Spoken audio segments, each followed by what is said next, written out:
Have you ever wondered how to add a charm to a chain or a link in a chain so that the charm stays where you put it? Hi, I'm Tracy from Tracy Hibbsman Studio, and today I'm going to show you how to work with jump rings. Now, first off, what's needed? You're going to need 2 pairs of pliers. Now, I have 2 here, 2 different kinds. This one is from the hardware store, and these are the normal pliers like you probably have at home. These have teeth in the jaws. Now, that's fine for certain applications, but for jewelry, the metal we're using in this case is sterling silver, and it's soft, so that those teeth are going to mar the metal, and they're going to kind of chew it up, and we don't want that because it weakens the chain, the link, and you'll get less wear out of it. So I've covered the jaws here with electrical tape, and there's about 3 layers of electrical tape on each jaw. The other set of pliers I want to show you is pliers that are made to work with non-ferrous metals.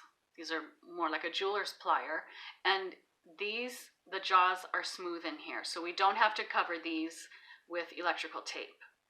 Okay, we're also going to need the charm that we're using. In this case, I'm using one of the Faithfulness charms. So you can see that there, and it comes with the jump ring, so we're going to be using the jump ring that's there. Also, a lengthened chain. So I'm going to be using this chain today. This is something like you would have in a charm bracelet. You can also use a necklace chain that would be more fine, and in that case you wouldn't be putting the jump ring directly into a link, but around the entire chain. So now let me tell you a little bit about jump rings. Jump rings are like a good story. They need tension to work. Okay, so this is my sample. This is a piece of foam and it's got a wire running through it. And I've made a ring here, and you can see where the ends meet. They're kind of kissing each other right there. Okay, a lot of times what people do is to open the jump ring is to pull it. So they pull it this way, and then put the link or the chain in, and then push it back. But if you do it that way, you see how it just springs. Because you've lost the tension in the jump ring, the tension exists down here. So when you pull it open, you can't, doesn't matter how long you push on that, it's not going to come back together the way we want it to, and it's going to fall off. So what you need to do to restore the tension is to push it past where the metal is. So it's used to being here, we need to push it past there. So I'm going to go side to side like this, gently. And now the tension is restored there. So we don't want to pull these pieces apart. What we want to do is we want to push them side to side. So you're going to grasp on either side with the pliers, and you're going to push one forward and pull one back until it looks something like this. Then you can slide the chain link on, or you can lay the chain down inside and close it up. When you close it, you're going to do the same thing. You're going to push one towards you and pull one away. And you're going to kind of go back and forth a little bit until they're lined up and kissing. Now, if you need to adjust this, you just keep going gently until the metal stays where you want it to.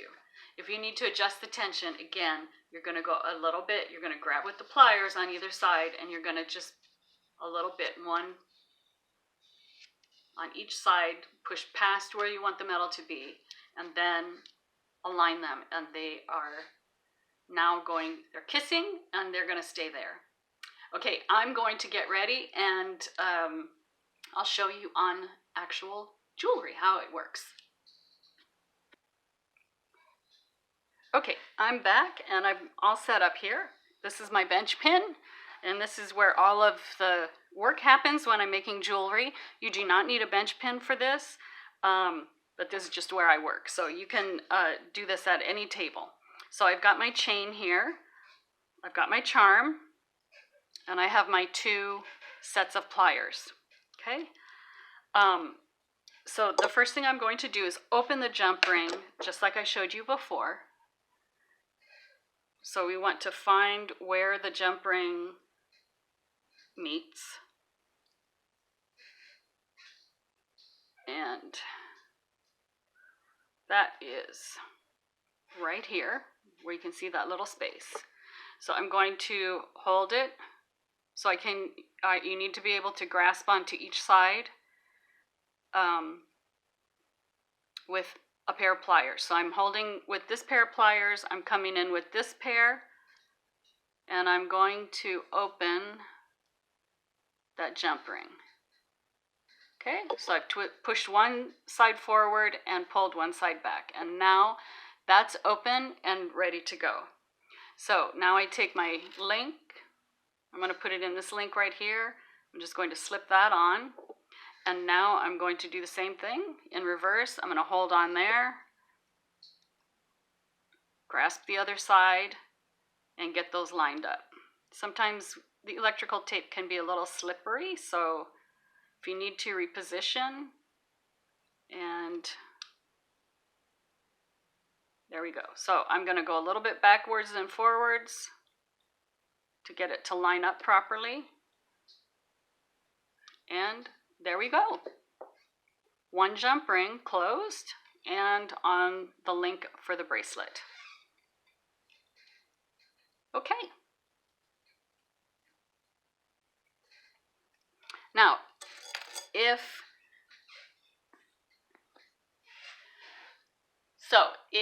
you have any other questions, my hair is all jacked up now because I had my glasses on because I'm blind now, so so I'm wearing my goofy glasses so I can see.